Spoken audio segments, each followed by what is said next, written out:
reading Fragments for the history of philosophy. Now, I want to step aside from talking about Schopenhauer and clarify what I'm actually doing. Am I still attached to the idea of building the English-speaking community in our city? Or I just use those innocent people to gain intellectual superiority required for the development of my digital identity? Practicing philosophy for more than a decade, I have learned that communication is the greatest obstacle on the path of self-development. In 95% of cases, it's a waste of time. The original books of the greatest philosophers, proved their legitimacy by ages, are real friends of men of knowledge. Those who can't read them shouldn't be necessarily called fools, but their company makes a philosopher superficial. Hence he must avoid social interactions as much as possible, and yet it is so tempting to get to the marketplace and preach new values, and even to engage in the bombastic chatter of vulgar men. Why the hell am I building the community if I want to practice philosophical asceticism? Haven't I given up Russian to jump into profound solitude? I didn't like to talk to people, since I saw in their eyes a sheer lack of understanding. So I decided to stop talking, not to waste breath. English was my way of escapism from the society of vulgar men. And now here I am, building the community and inviting all windbags to be my friends.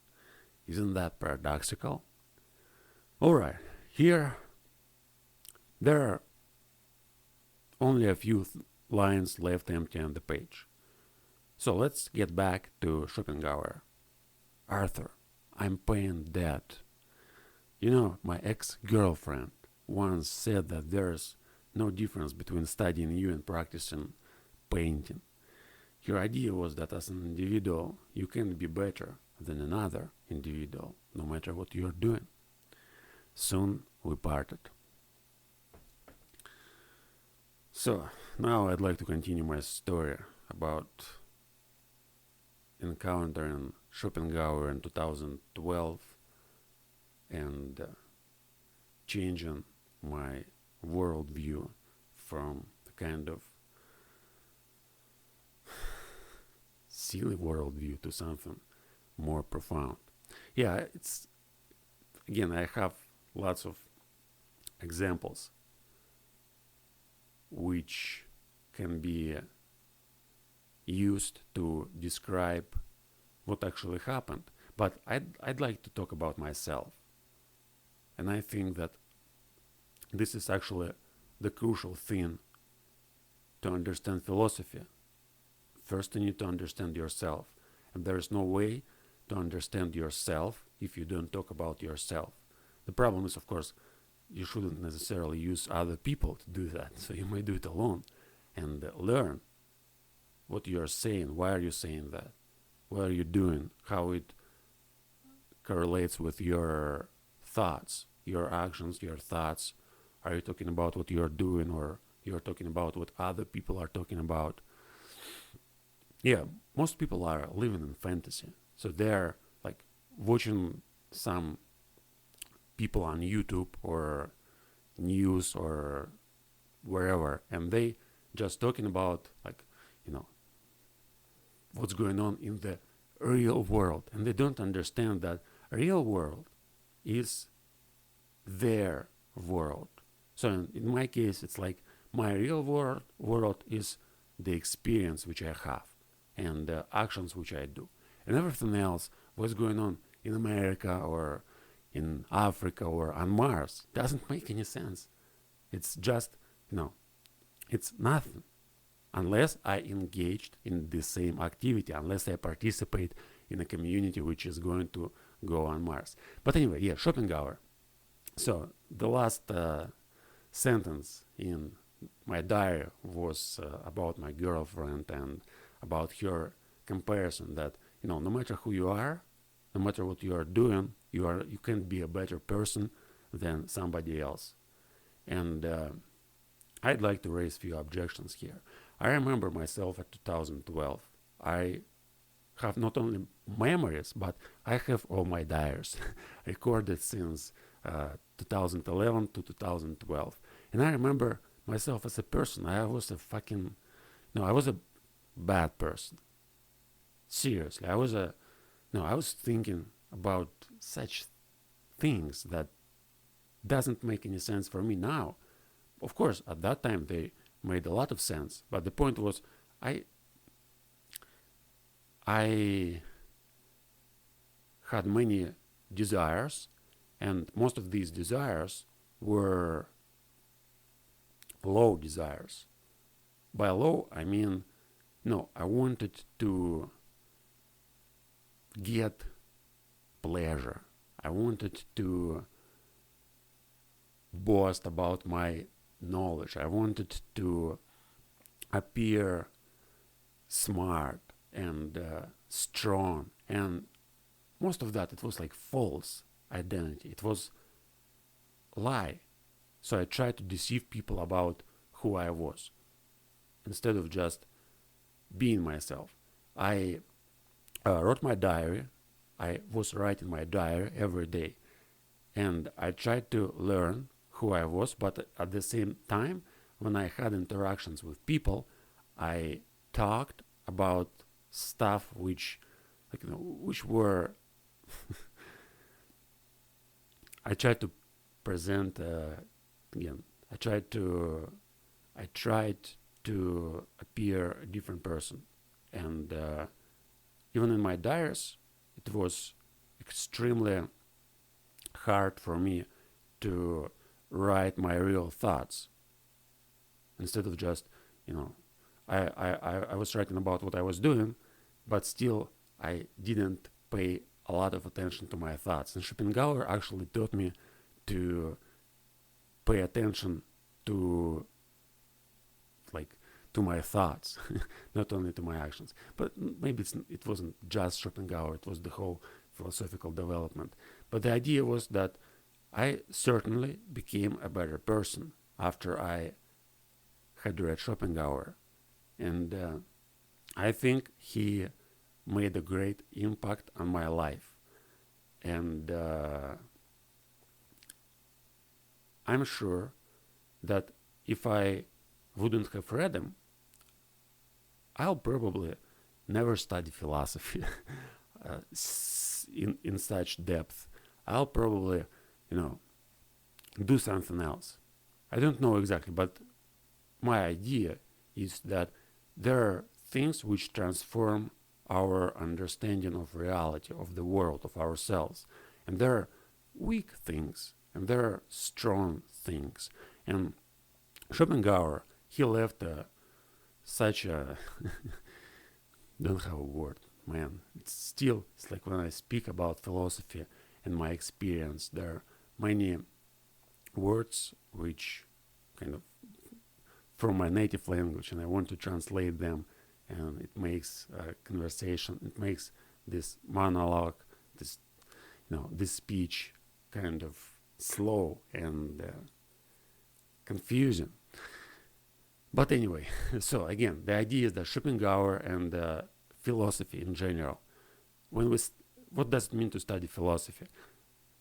Today I try to focus on the idea that studying philosophy is basically reading great books wrote by other philosophers and writing your own books.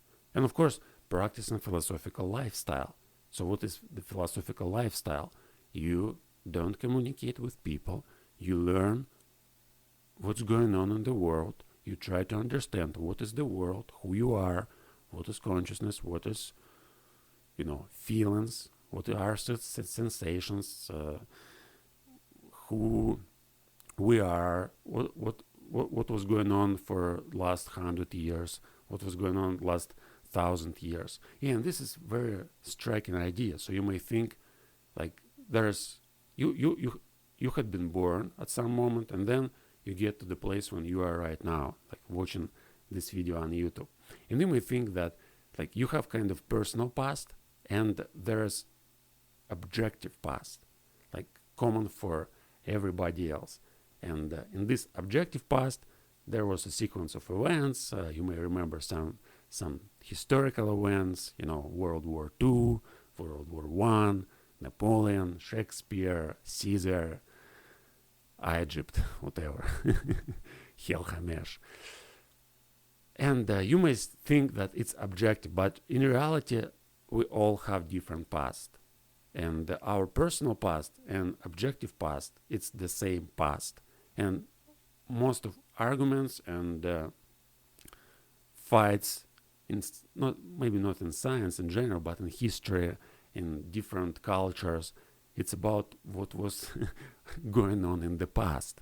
So if you take, for example, Russia and America or England, and you start talking with an American about past, and you will tell him what happened in history, not referring to your Russian history, but history as a whole, you will have,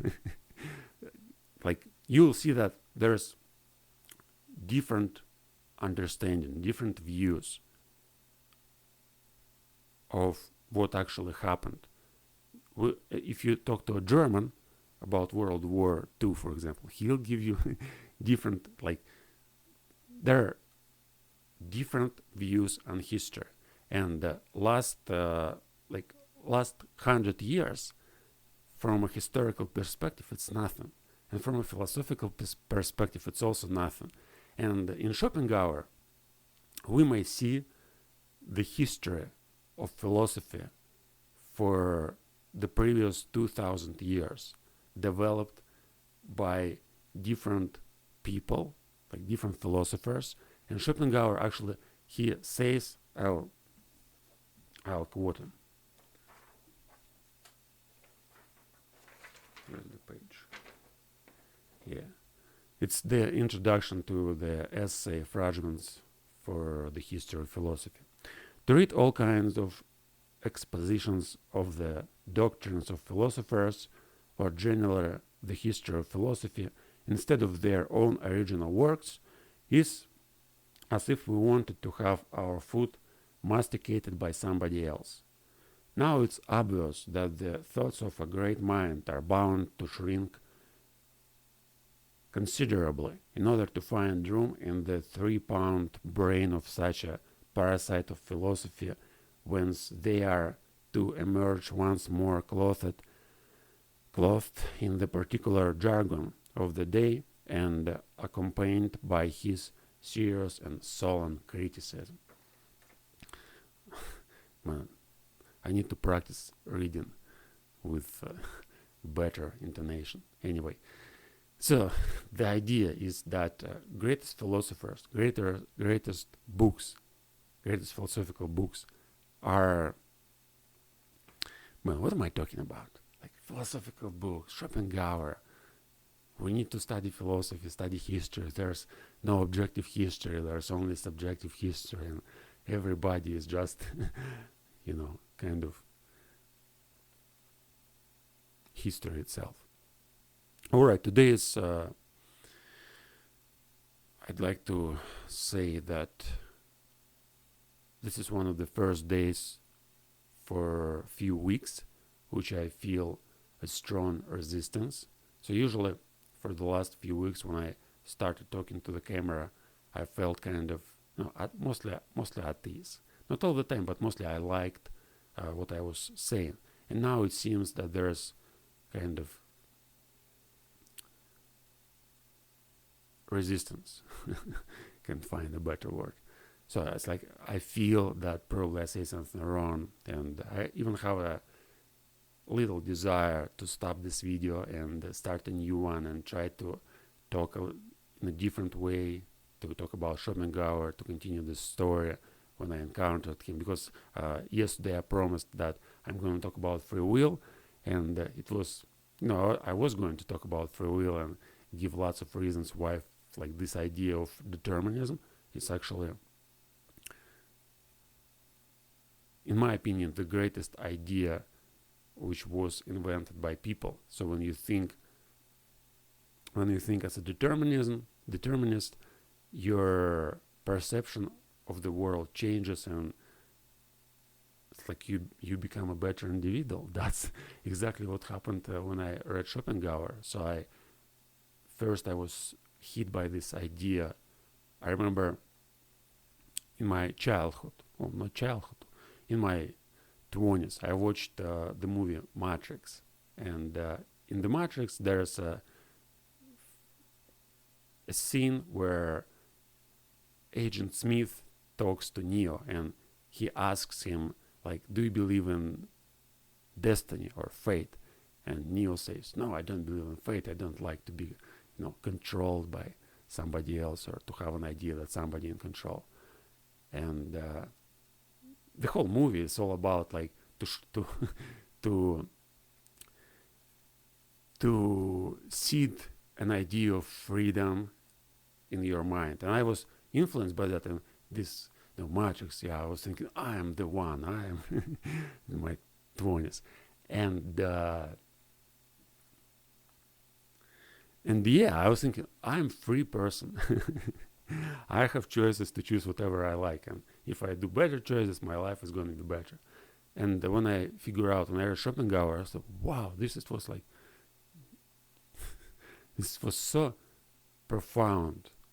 I realized, fate. I started first thinking about what is fate and destiny and determinism. And those ideas led me, like, can't even tell you where. Here. They led me here. I'm standing in front of the camera talking, sharing my experience, which I think very few people can understand now. But I hope to clarify it later. So I'll read Schopenhauer, understand better what's going on, and tell you next time. For now, it's all. See you. Bye-bye.